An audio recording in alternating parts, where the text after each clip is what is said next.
పరమాత్మ యొక్క కదలికలే ఇవన్నీ. ఆ స్త్రీ పురుషుల యొక్క సంయోగం వల్లే ఓ స్త్రీ కానీ పురుషుడు కానీ లోకంలోకి వస్తుంటారు. అసలు పరమాత్మ యొక్క మాయ చేతనే ఇదో ఈ సత్వ నేను చెప్పుకున్నాం కదా, 3 గుణాల యందు క్షోభ ఏర్పడి ప్రపంచం కాస్త తయారవుతోంది ఇవన్నీ. సో అంటే అంతటా పరమాత్మనే చూడుకు తప్పించి నువ్వు అనవసరంగా ఇల్లు ఉత్తముడు అలా వాడు ఇల్లు వేడని చెప్పి నామరూపాలు చూడకు. అర్థమవుతుందా? సో ఈ పంచభూతాల ద్వారా క్షోభ పొందినటువంటి 3 గుణాలు, వాటి ద్వారా పంచభూతాలు రావడం, వాటి వల్ల ప్రాణుల శరీరాలు సృష్టింపబడుతుంటాయి, వాటి వల్ల స్థితి ప్రళయాలు వస్తుంటాయి. కానీ మనం అసలు వాడిని విడిచిపెట్టిస్తాం, మనలో మనం కొట్టుకుంటున్నాం. చేస్తున్నవాడిని నారాయణుడు, వాడిని పక్కన పెట్టిస్తాం, వాడిని చంపాడు, వీడిని చంపాడు. ఇవన్నీ పరమాత్మ నిర్గుణుడు. సరేనా? ఈ జగత్తు యొక్క సృష్టి లయం వీటి విషయంలో పరమాత్మ సాక్షిభూతుడు. అంటే అయస్కాంత సన్నిధిలో ఎలాగైతే సూది కదులుతుందో అలాగే ఆయన యొక్క సన్నిధి చేత ఇవి లోకాలన్నీ నడవడం జరుగుతోంది, తిరిగి మళ్ళీ ఆయనలోకి వెళుతుంటాయి. అందువల్ల ఆ పరమాత్మ యొక్క సంకల్ప శక్తి చేత ఇందాక చెప్పినట్టుగా ఒక్కసారి ప్రళయంలోంచి ఇంకా సృష్టి రాబోతున్న సమయంలో సంకల్ప శక్తి ఆయనలో బయలుదేరుతుంది, జగత్తును తయారు చేద్దామని. ఆ సంకల్ప శక్తి ఎత్తి రాగానే వెంటనే 3 గుణాలు ఒక్కసారి క్షోభ పొందగానే వెంటనే జగత్తు సృష్టి తర్వాత స్థితి లయం కలుగుతుంటాయి. అందువల్ల పరమాత్మ సృష్టికర్త లయకర్త కాకపోయినా సృష్టి స్థితి లయాల హేతువు. ఎందుకు మాట చెప్పారంటే మనం చేసేదానికి పరమాత్మ చేసే తేడా ఉంది. మనం ఏది చేస్తున్నా మనకన్నా వేరుగా చేస్తున్నాం, పరమాత్మ ఏది చేస్తున్నా తనలో భాగంగా చేస్తున్నాం. అందువల్ల మనకు బోధిస్తున్నప్పుడు ప్రపంచం మనకంటే వేరుగా తెలుస్తుంది కనుక ప్రపంచానికి పరమాత్మ సృష్టికర్త అని చెప్పాలి, స్థితికర్త అని చెప్పాలి, లయకర్త అని చెప్తాం. పరమాత్మ కోణంలో ప్రపంచాన్ని చూస్తున్నప్పుడు ఈ ప్రపంచం ఆయనకంటే వేరుగా లేదు, ఆయనలో. ఇప్పుడు మీరు రాత్రి కలలో ఎన్ని భవనాలు కట్టుకున్నా మీరు కర్త కాదు, ఎందుకంటే అది మిథ్య, సత్యం కాదు. నాకు 20 భవనాలు ఉన్నాయని చెప్పి లేచాక ఎవరో చెప్పరు. అక్కడ గృహప్రవేశం చేసిన మాట సత్యమే కానీ లేచిన తర్వాత ఒక ఇల్లు మీ మనుగడకి పనికిరాదు. కారణం ఇల్లుంటే కాదు. అక్కడ మీరు కట్టుకున్నది ఎక్కడ కట్టుకున్నారు? మీలో కట్టుకున్నారు. మరి ఇప్పుడు మెలకువలో కట్టుకున్నామని కూడా వేరుగా తెలుస్తుంది. కాబట్టి నేను దీనికి యజమానండి, అది మాది కాదండి, ఇది వీదండి అని మాట్లాడుతున్నాం. సో మనకన్నా వేరుగా ఉన్న వస్తువు సాయంతో తయారు చేస్తున్నాం. ఇది మన సృష్టి, ఆయన గారు అలా కాదు, సంకల్పంతో తనలో తయారు చేస్తాం. సో సృష్టి మన సైకాలజీలో దాని సృష్టికర్త ఏమో కానీ ఆయన సైకాలజీలో దాని సృష్టికర్త కాదు, తనలో తయారు చేస్తున్నాడు. దాని సృష్టికర్త ఏముంది? దానికంటే వేరుగా తయారు చేసే అవకాశం ఆయనకి లేదు, ఉన్నది ఆయనే కనుక. అర్థమవుతుంది. అందువల్ల ఆయన సృష్టి స్థితి లయకారకుడు అని మన వైపు నుంచి అంటున్నా ఆయన వైపు నుంచి ఆయన కాదు. ఏం పరమాత్మ నేను అర్థం చేసుకోవడానికి బుర్ర పగులుతుంది. అన్ని వైపుల నుంచి చూడాలి వేదాంతం, అప్పుడు సమగ్రం అవుతుంది. అయితే మన యొక్క స్థాయిలోనే ఆయన సృష్టికర్త అనాలి, అంతే అంటాం. కానీ ఇవన్నీ ఏంటంటే ఒక్కొక్క హైట్లోకి వెళుతుంటే అప్పుడు అందుతుంది. ఒకరోజు అన్ని అర్థమైపోవు, దాన్ని ఉపాసించాలి. ఉపాసిస్తే పరమాత్మ ఏంటో అర్థమైతే అప్పుడు ఆయన వైపు నుంచి ప్రపంచాన్ని చూడడం. బాగా గుర్తుపెట్టుకోండి, ఇటువైపు నుంచి పరమాత్మను చూడడం గొప్పదే కాదంటలేదు. పరమాత్మ వైపు నుంచి జగత్తుని చూస్తే అది చాలా తేలిక. అప్పుడు జగత్తు మీ చేతిలో పిల్లి అయిపోతుంది ఏది ప్రపంచం. ఇట్లని చూస్తే ఎంతో కొంతమంది పెద్ద పుల్లా మనం పనిచేస్తాం. ఆయన గొప్పవాడే, దీనికి కారణమైన వాడు కరెక్టే. అట్ని చూసి చూడండి అయితే ఈవిడ గారు ఆగడాలు అక్కడ అవుతాయి. ఆ దృక్కోణం మారాలి. ఆ మారాలంటే బోధనలో వస్తుంది. బై టీచింగ్ ఓన్లీ మన దృష్టిని అట్ని చూపించాలి. బోధ చేసే సహాయం ఎంత అంత కాదు. వేదాంత బోధ ఉంది, అది ఎక్కడి నుంచి ఎక్కడికో తీసుకెళ్తుంది అంతే. అందువల్ల ఆయన గారు కారకుడు కాకపోయినా కారకుడు అవుతున్నాడు అని 2 మాటలు అక్కడ చెప్పేశారు. ఇది అర్థం కాలేదనుకోండి వెర్రెత్తిపోతుంది. అంటే వెర్రెత్తిన వాళ్ళని కనుక చెప్తున్నాం. అప్పుడే మాట అంటాడు, అప్పుడే మాట కాదంటాడు. ఎలాగని క్షోభ పడ్డాం వీటన్నిటికీ. సృష్టి ప్రారంభంలో గుణాల క్షోభ ఏమో తెలియదు కానీ వేదాంతం అర్థం చేసుకోవడానికి పడిన క్షోభ ఇంత అంత కాదు. నిద్ర పట్టిది కాదు, ఉద్యోగం నచ్చేది కాదు. ఒకసారి అయితే బస్సును గుద్దేవండి, లోపలన్నీ వేదాంత ఆలోచనలు. ఎదురుకుండా బస్సున్న మాట కనిపించలేదు, మళ్ళీ మేము వెళుతున్నాను. కళ్ళకైతే నాకు దృశ్యం కనిపించట్లేదు. ఇంకా 1 ఇంచు దూరంలో ఉంది బస్సు అంతే. బ్రేక్ వేయబోతే ఏం జరుగుతున్నాం. లోపలైతే ఈ ఆలోచన వేగం తట్టుకోలేకపోతున్నాను. ఏం కర్మకాలు వేదాంతం ఆలోచన తప్ప ఇంకో ఆలోచన ఉండదు. ఎందుకురా నాకెందుకే కర్మకాలు వేసి నాకు పోవచ్చు కదండి. వీళ్ళే మనస్సు కాదు, వీడు వేదాంత సారం పట్టాలి. ఏమిటో ఆ రోజు మా గురువు గారు చెప్పింది సరిగ్గా బుద్ధిలో ఏమనలేదు. ఇంకా ఆయన దోషం కాదు, నా బుద్ధి దోషం. మళ్ళీ సాయంకాలం వెళ్ళి సందేహం అడిగేయాలి. ఎప్పుడు సాయంకాలం అవుతుంది, ఎప్పుడు అడుగుతాను, ఇవన్నీ వాక్యాలు లోపల ఇమడటం లేదు లోపలికి, అది వాంతి అయిపోతున్నట్టుగా ఉంది. ఏంటో పరిస్థితి బాబా, ఓ పక్క డ్యూటీకి వెళ్ళాలి, బస్సును గుద్దియాల్సిందే, అయిపోను ఏం జరుగునో అయిపోను, మొత్తం మీద క్షణంలో ఆగింది అంతే. ఈ దేహం ఇలా ఉండాల్సింది కాబట్టి అరగ అక్కడ ఆగింది. ఏ పని మీద శ్రద్ధ ఉండేది కాదు, అదే ఆలోచన అదే ఆలోచన అదే ఆలోచన. అలా ఒకటి ఒక లోపల ఎన్నో పొరలు అలాగా తొలగుతూ రావాలి, ఎన్నో అడ్లు ఉంటాయి లోపల. నాకు అర్థమైందే చాలు అనుకునే వాళ్ళు కదా, వాళ్ళ గొడవ పక్కన పెట్టండి. కానీ సారం మొత్తం పట్టుకోవాలనుకుంటే మాత్రం చాలా క్షోభ ఉంటుంది, ఎంతో పుణ్యబలం ఉండాలి దానికి. దానివల్ల ఆలోచనల యొక్క తీవ్రత అలా ఉంటుంది. అందువల్ల ఆ పరమాత్మక లీలలు ఊహాతీతము అది చెప్పింది. లీల అంటే అలవోకగా చేసేదని లీల అంటారు. మనం చేసేది కర్మ, ఆయన చేసేది లీల. లీల అంటే అలవోకగా సంకల్పంతో చేసేది. మనం సంకల్పంతో అన్ని చేసేలేదు, ఎంతో కొంత యాక్షన్ ఉండాలి బయట. సంకల్పము మాట చేత మూడు కలిపితే మన పని అవుతుంది. ఆయన గారు సంకల్పంతో సృష్టి తయారైంది. అకామయత బహుశ్యాం ప్రజాయేయ తదైక్షత. నేను అనేకం వాళ్ళు అనుకున్నట్ట, ఒక్కసారి ఆ అంశం వైపు చూసేట అంతే, అయిపోయిందండి. చూడడం అంటే చేయడం అని అర్థం. ఏమంటే ఓ చూపు చూడండి అంటుంటారు. పిల్లవాడు అలా చేస్తున్నాడు అనుకోండి, అంటే ఆ రోజుల్లో, ఇప్పుడు వదిలేడు. ఏమంటే ఒక్కసారి వాటిని చూడండి అనగానే, అంటే ఈయన గారు తండ్రి చూడగానే వాడు వెంటనే పిల్లిపల్లి అయిపోతాడు. అది అంటే ఈయన గారు చూపు శక్తి ఉందా లేదా, అంటే ఈయనగే ఉంటే మన ఆయనకు ఉండదా. అంటే పరమాత్మ సూచను అంటే ఆయన గారు చేసిన సంకల్పం వైపు చూసేట. అనేకం అవ్వాలనుకున్నాడు కదా, అనేకం అవ్వడం వైపు యాక్షన్లు దిగాడని అర్థం. అంటే బాహ్యంలోకి వెళ్ళాడని కాదు, దాన్ని కాస్త ఫుల్ఫిల్ చేద్దాం అనుకున్నట్ట వెంటనే అంతా లోపలే జరిగిపోయింది. ఆయన ఎక్కడికి వెళ్తాడు బయటికి, అనంతమైన ఎక్కడికి వెళ్తాడు, రెండో వస్తువు లేదు, దాన్ని ఊహించడానికి వస్తుంది. సరేనా? అందువల్ల అది లీల, అందుకే ఊహాతీతము. మనకున్నవన్నీ ఊహలు. అంటే మనస్సే మనకున్న పెద్ద సాధన. మనస్సు ఆగితే గాని వాడందడు, మనస్సు కదిలితే గాని మనకు అర్థం కాదు. మనసును కదిలిస్తేనే ఏదైనా మనకు అర్థం అవుతుంది కదా, మనసు ఆగితే గాని వాడందడు. ఈ మధ్యలో నలిగిపోతాం. అందుకే ఏం చేయాలంటే, మరి మనసు ఆపాలేకపోతున్నామో, మరి మనసు కదిలిస్తే అది దొరకదంటున్నారంటే, శాస్త్ర సహాయంతో శాస్త్రం చూపించిన మార్గంలో మనసుని కదుపు అని చెప్పారు. అలాగా ఆ బాట పట్టుకు వెళితే మనసు అక్కడ తెలుసు. ఎందుకంటే మనసు ఆపే స్థితిలో లేము ప్రస్తుతానికి, ఆలోచన చెయ్యాలి. ఆలోచనతో పరమాత్మను పట్టుకోలేము, దొరకడు. ఆలోచనే మనకున్న ప్రధాన సాధన. అప్పుడు ఆ ఆలోచనని పెద్దల ఆలోచనలో నడపాలి. ఆ మాటలు పూర్వై పూర్వతరం కృతం స్వామి 4వ అధ్యాయంలో చెప్పాడే, మన పూర్వీకులు ఎలా బ్రతికారో అలా బ్రతుకు అర్జున అని చెప్పి. ఎందుకంటే వాళ్ళ ఆలోచన కాస్త పరమాత్మ చెంత చేర్చింది, ఆ బాటలో వెళ్తే మనం చేస్తుంది. అందుకే శాస్త్ర సహాయం కావాలి. ఇష్టం వచ్చినట్టుగా ఆలోచిస్తే పరమాత్మ దొరకడు, శాస్త్రాన్ని ఎప్పుడు చూడదు. అదే శంకర భగవత్పాదుల వారు సాధన పంచకం గ్రంథంలో ఒకసారి ఇప్పుడు ఇక్కడ కూడా చెప్పుకుంటాం, ఇప్పుడు వీలైతే తర్కం అవసరమే కానీ దుస్తర్కం కూడదని చెప్పారు. తర్కం కొంతవరకు అవసరమే, భగవంతుని అర్థం చేసుకోవడం తర్కం అవసరం, లాజిక్. కానీ ఆ లాజిక్ మాత్రం హద్దు మీరకూడదు. హద్దు మీరిందా అసలు పోతుంది. రబ్బరు కొంత దాకా లాగచ్చు, ఇంకా సాగుతోంది కదా అని చెప్పి ఇంకా చివరి గడిపోతే వస్తువు లేకుండా పోతుంది. దుస్తర్కాసు విరమ్యతాం ఒక సూత్రం, 40 సూత్రాలు 5 శ్లోకాలు చెప్పాడు మహానుభావుడు. శంకరుడు వ్యాసుడు చేసినటువంటి ఈ భూమికి చేసిన సహాయం ఉంది. మొత్తం ఆధ్యాత్మిక సాధనలు అందంగా 40 సాధనలు, 5 శ్లోకాలు, ఒక్కొక్క శ్లోకానికి 8 సాధనలు. దీన్ని సాధన పంచకం. అందులో ఒక దగ్గర ఇందులోనే దుస్తర్కాత్ సువిరమ్యత, దుస్తర్కంలోంచి బయటకు వచ్చేయాలి. తర్కం మంచిది, తర్కం ఉండాలి. ప్రతిదీ నమ్మించే ప్రయత్నం చేయకూడదు, ప్రూవ్ చేయాలి భగవంతుడు. అవుతుందా? అందువల్ల ఈ విధంగా ఆ కాలస్వరూపుడైన పరమాత్మ ఉన్నాడే, ఆయన షడ్వికార రహితుడు. ఆయనకి 6 వికారాలు లేవు. 6 వికారాలు అంటే అస్థి, జాయతే, వర్ధతే, విపరిణమతే, అపక్షీయతే, వినశ్యతి. 6 ప్రపంచంలో సత్యానికి ఉంటాయి. పుట్టకముందు ఉన్న స్థితి, పుట్టడం, పెరుగుతూ ఉండడం, మార్పులు చెందడం, చివరికి క్షీణిస్తూ రావడం, నశించుకోవడం. దేహం ఉందిగా, ఈ దేహానికి 6 ఉంది. ఈ 6 కల్పించిన వారికి 6 లేవు. పట్టకారును పట్టుకున్నటువంటి చేతిని పట్టకారు పట్టుకోలేదుగా. ఇప్పుడు ఆ చేతిని ఇంకో పట్టకారు పట్టుకుందా? లేదు కదా. ఆ చేయి ఫ్రీగా ఉంది కాబట్టి ఈ పట్టకారుని పట్టుకుని, ఈ పట్టకారిని కింది పట్టుకుంది.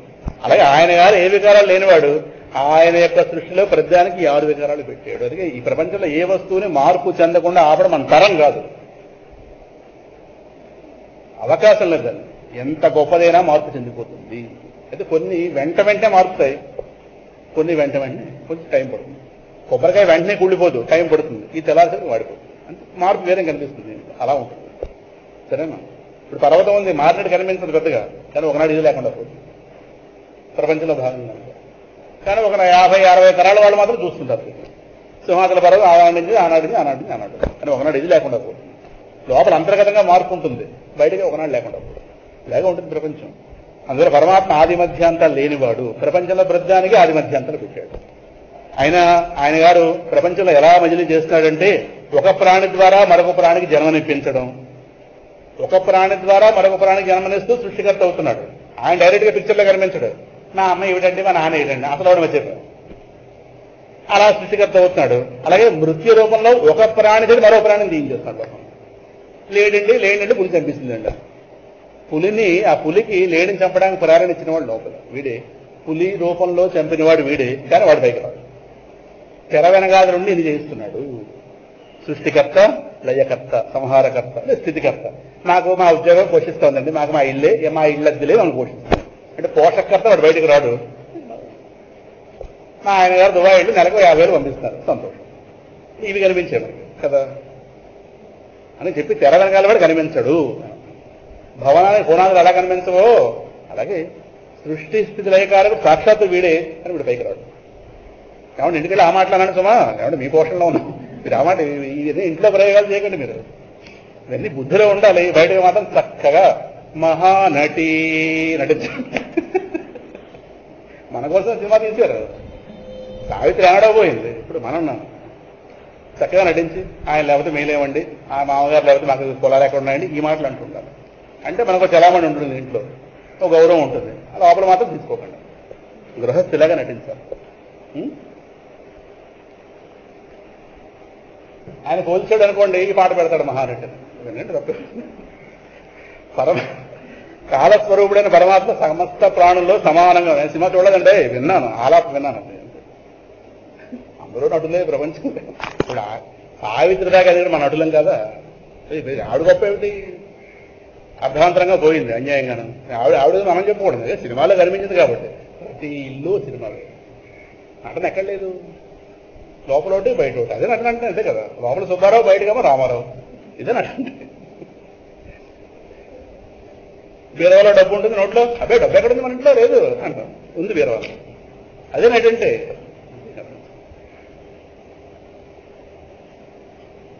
సత్యాలు అదే కాలస్వరూపుడైన పరమాత్మ సమస్త ప్రాణులు సమానంగా ఉన్నాడు అని ఆయన గారికి తారతమ్యాలు ఉండవు. సమోహం సర్వభూతేషు 9వ అధ్యాయం కుదురులో చెప్పుకోకపోతే అందులో వస్తుంది. ఆయన శత్రువులు మిత్రులు లేరు. నమే ద్వేషి వస్తే నా ప్రియ, భగవద్గీత శ్లోకం ఆల్మోస్ట్. ఆయన శత్రువులు లేరు, ఏం లేరు. గాలి వీచినప్పుడు ఎలాగైతే దుమ్ము గోడ మీద లేస్తుంటుందో అలాగే సమస్త ప్రాణులు వాళ్ళ కర్మలకి అధీనులై కాలగతిని పొందుతుంటారు. నీ తమ్ముడు వాడి చేతిలో పోవడం వాళ్ళ కాలగతి. నువ్వు వెళ్ళి వాడి మీద తినగలుగుతావేంటి కదా. అంటే అవి తమ కర్మానుసారం సుఖ దుఃఖాది ఫలాలు అనుభవిస్తారు ప్రతి వాళ్ళు. ఆయన సర్వసమర్థుడు. తమ కర్మల చేత బంధింపబడిన జీవులు ఎవరైతే ఉన్నారో వాళ్ళ ఆయువు యొక్క వృద్ధి కానీ క్షయాన్ని కానీ పరమాత్మ విధిస్తుంటాడు. కావాలంటే ఆయువు పెంచగలడు, తగ్గించగలడు. మార్కండేయుడికి ఆయువు పెంచలేదా? అందుకే తక్కువ ఆయుష్తో పుట్టినా వాళ్ళు సరైన భగవత్ సాధన చేస్తే, పెద్దల ఏడల గౌరవం ఉంటే, పెద్దలు రాగానే లేచి నిలబడ్డం, వాళ్ళకి నమస్కరించడం, వాళ్ళ చేత ఆశీర్వదింపబడ్డాడు అనుకోండి ఆయుష్ పెరుగుతుంది. వాళ్ళు అంటారుగా ఆయుష్మాన్ భవ అంటారు. అంటే 100 ఏళ్ళు బతకమని అర్థం. మరి పెద్దల మాట వృధా పోకూడదు. మరి వాళ్ళ దగ్గర ఆ మన్నన పొందాలి. అది ఒకటి. ఆ పొందే విధంగా ప్రవర్తించాడు అనుకోండి, అయితే ఒకటి వాడికి పోయావు ఉంటే ప్రవర్తించదు. ఒకటి వాడికి ఉండే పోయావు ఉంది అనుకోండి, వాడి నమస్కారం పెట్టాలంటాడు అని పోతాడు. ఒకవేళ చేస్తే కనుక తప్పకుండా ప్రారంభం మారుతుంది, సందేహం లేదు. పెద్దల మాట వృధాగా పోదు. ఉన్నాయి మరి ఇవన్నీ. అంటే ప్రారంభం శక్తివంతమే కాదంటలేదు, కానీ ప్రారంభాన్ని కూడా దాని వేగం తగ్గించుకోవడానికో, దాన్ని ఎంతో కొంత మలుచుకోవడానికో, ఎంతో కొంత అటు ఇటు షఫుల్ చేసుకోవడానికో పరమాత్మ సాధనలు ఇచ్చాడు లోకంలో. ప్రారంభం అతి బలీయం కరెక్టే. ఎవడికి? పరమాత్మను పట్టుకున్నవాడికి పరమాత్మ వేగం తగ్గిస్తాడు. అవసరమైతే కర్మల వరసలు మారుస్తాడు, లేదు తట్టుకునే శక్తి ఇస్తాడు. చాలా సరిపోయింది. నేను తట్టుకునే శక్తి మాట్లాడింది. ఎన్ని వచ్చి మీద పడినా అస్సలు మనిషి కదలకుండా ఉంటాడు. చాలదా నన్ను అడిగి పెద్ద స్థితి అదే నన్నది కదా. ఏదైనా చేయగలడు.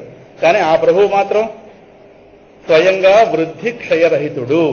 ఈ లోకంలో ఉన్న వాళ్ళందరికీ వృద్ధి క్షయం ఉన్నాయి. అది దేహపరంగా అవచ్చు, ఆయుపరంగా అవచ్చు. ఆయన గారికి పెరుగుదల లేదు, తరుగుదల లేదు. అని చూడండి, వాడి దగ్గర లేనివని ఇక్కడ పెట్టాడు. ఎంత గడుచువాడు. అసలు కోపం రావాలి పరమాత్మ అంటే అర్థమైతే. ఆయన దగ్గర లేనివి తెగుళ్ళని ఇక్కడ తీసుకొచ్చి పెట్టాడు. సరే, దరిద్రం అంతా ఇప్పుడు ఏదైనా పెళ్ళి అయితే మధురమైన పదార్థాలన్నీ వచ్చిన వాళ్ళని వడ్డించి ఇంక వేస్ట్ అంతా వెనకాల పడేస్తారు గోడాసులో. న్యూ కాలనీ కళ్యాణ మండపం వెళ్తే తెలుస్తుంది. రైల్వే ఆ వెనకాల గోడంతా కూడా పాడైపోయినవి, ఇంగ్లీ విస్తరాకులు ఇవన్నీ అనవసరం. అవన్నీ అవి అక్కడ పెళ్లి మండపంలో పెట్టరు. అవి గోడాసులు పడేస్తారు, లేదా డస్ట్బిన్లో పడేస్తాం. అదిలాగో ఆయన గారి దగ్గర లేనివన్నీ ఆ డస్ట్బిన్ మనకి, ఆ డస్ట్బిన్ భూమి. ఆయన గారి వృద్ధి క్షయం లేదా, ఆయన గారి పరిమితులు లేవా, ఆయన గారి 3 గుణాలు లేవా, ఆ దరిద్రం అంతా మనక దరిద్రం ఇది. అయితే ఈ దరిద్రమైన గోల్చకుండా ఉండాలి, ఇదే సంపద అనుకున్నట్టుగా మోహం పెట్టాడు. అది గొప్పతనం. మన పిల్లవాడు అలా ఏడాది ఎదిగిపోతుంటే ఎంత ఆనందమో. మనకు బర్త్డే సంపదను ఒకటి పడింది. దరిద్రం వికారం. అది మార్పు చెందడం వికారం మనకు తెలియదు కనుక మళ్ళీ ఈ వికారం కోసారి మళ్ళీ నలుగురు తిరగడం వికారం ఒకటి పడింది. దానికి ఏది భోజనం పెట్టడం అంటే వీళ్ళ ఈ మోహంలో పడేస్తే నా ఎవరు తిరగరు కదా అని చెప్పి అలా జాగ్రత్త పడ్డాడు. మనకి ఇదే ఆనందం. ఓ పక్క పరిమితి విధించడం దుఃఖం లేదు. చూడండి ఎంత బిల్డింగ్ కట్టారు మా ఆయన. పరిమితి పెద్ద చేయలేదు. ఏంటది? ఏం చేయలు? పెద్ద జైలు. ఫిలిషియల్ బిల్డింగ్ అంటే పెద్ద జైలు అని అర్థం కదా. ఇన్ని పెట్టాడు కట్టారు. జైలు గోళ్ళకి రంగేసుకుంటారు. ఐడియా ఉందా? ఇప్పుడు జైల్లో కూడా గోళ్ళకి రంగేస్తారు కదా. వాళ్ళలాగా దోమలు పెరిగిపోతున్నాయని చెప్పి ఖైదీలు చెప్పగానే కూతురం వేస్తారు. అలాగే ఇది జైలు అని అర్థం కాకుండా ఉండడానికి దీన్ని రంగు వేసుకుంటాడు. మనకు దీనికో రంగు, దీని శుభ్రంగా హాయిగా చూసుకోవడం అంటే నేనని బుద్ధి పెట్టించాడు. పెట్టిగానే మనకి ఇదే హాయి, మనకి ఇదే ఆనందం. ఎక్కడ వాడిని కంప్లైంట్ చేయకుండా ఉండే విధంగా పెట్టాడు. తిరగబడ్డామో మోక్షం ఇస్తాడు, నేను తిరగబడము. ఇలా ఎవరు తిరగబడతాడని చూస్తుంటాడు బాబు. అంటే ఈ తిరగబడి అంటే ఈయన యొక్క సారం గ్రహించడం.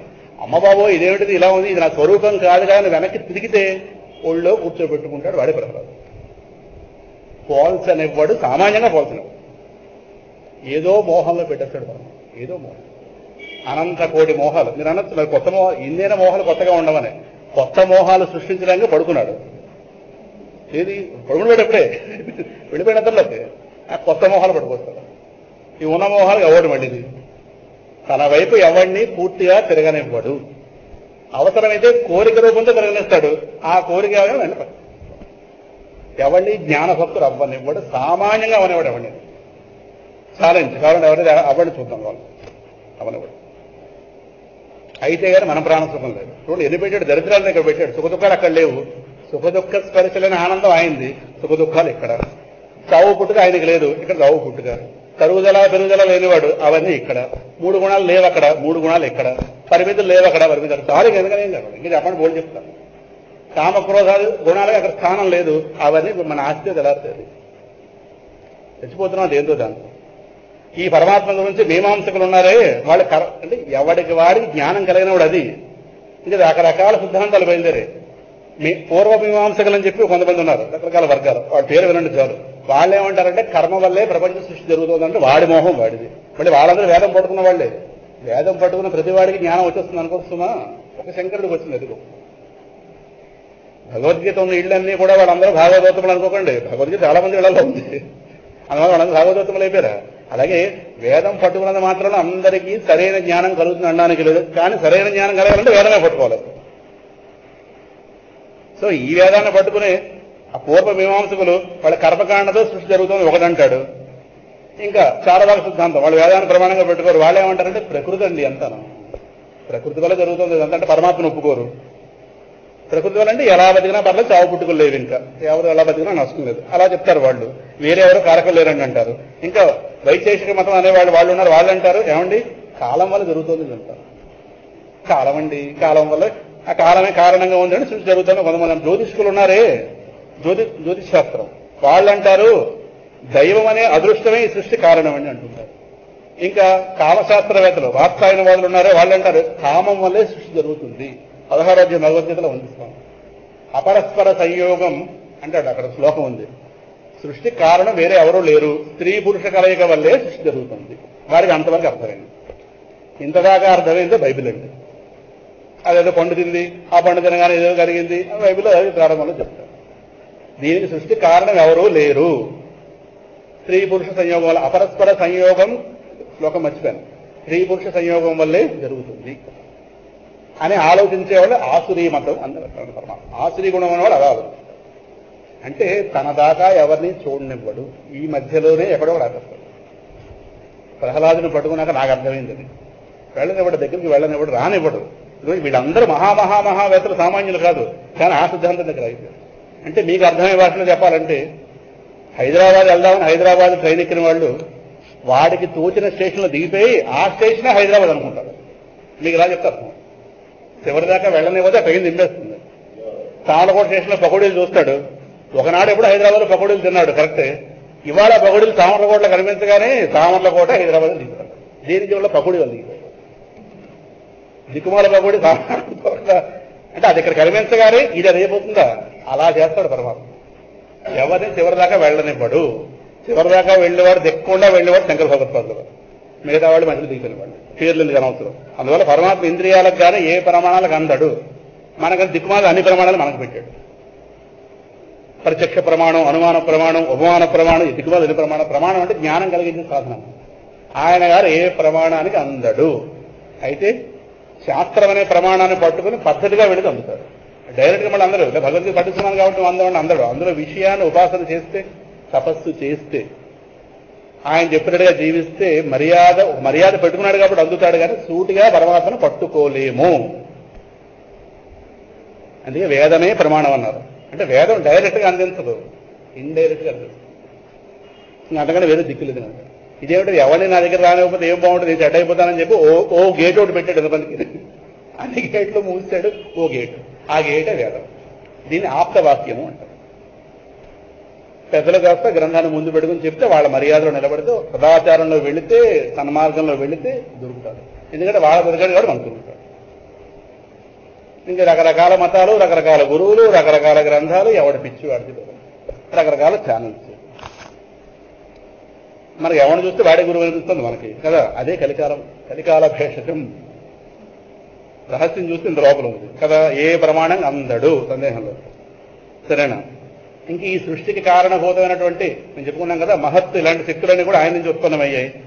ఆయన సంకల్పాన్ని ఈ జగత్తులో ఎవరు ఎరుగజాలరు. బ్రహ్మగారు కూడా అర్థం కాదు స్వామి ఏం చేయబోతున్నాడు. స్వామి నాకు ఏం చెప్పాడంటే, మనందరినీ కూడా బృందావనంలో మీ రూపాలతో పుట్టమన్నాడు. ఆయన ఎప్పుడు వస్తాడో, ఎవరికి పుడతాడో నాకు తెలియదు. నాకు చెప్పింది నేను చెప్పాను, కానీ ఉన్నదంతా ఆయన చెప్పండి. నాకు సరైన సమయంలో చెప్పొచ్చు, చెప్పకపోవచ్చు. బ్రహ్మగారికే హాఫ్ నాలెడ్జ్, ఇది పరమాత్మ పరంగా. మనకి ఎంత వాళ్ళం, ఇది ఇన్ని వేదాల జ్ఞానం తన సొంతమైన వాడికి పరమాత్మ కదలికలు అందవు, చెప్పడు అంతే.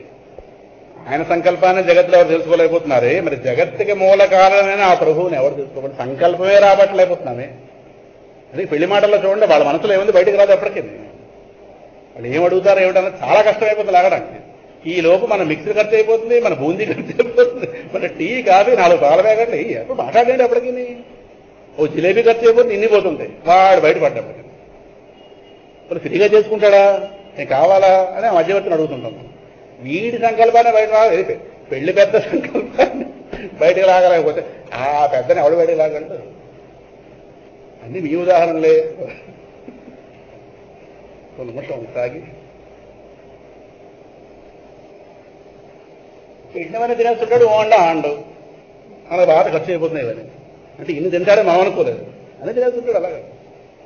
అలాగని వెళ్ళి వస్తామని అండు, ఏదో చెప్పడు, చేయాల్సాడు, నచ్చిందాడో నచ్చిందాడో వెళ్ళే కౌరు పెడతామంటే ఏదో చెప్పాలి కదా. రాత్రి అయిపోతుంది, మనం తినద్దా మరి. మన రాత్రి అయిపోతే మనం తిని పడుకోవాలా, కదలడు. నాకు నచ్చిందంటే ఏదో మన తర్వాత మాట్లాడతామంటే ఏ మాట మాట్లాడతాం, అనవసరం మాట్లాడని మాట. సీతమ్మ గారు ఎప్పట్లో కట్టి ఉంటారండి ఇవన్నీ అంటుంటారు. నీకు ఎందుకు అవన్నీ మాట్లాడదు.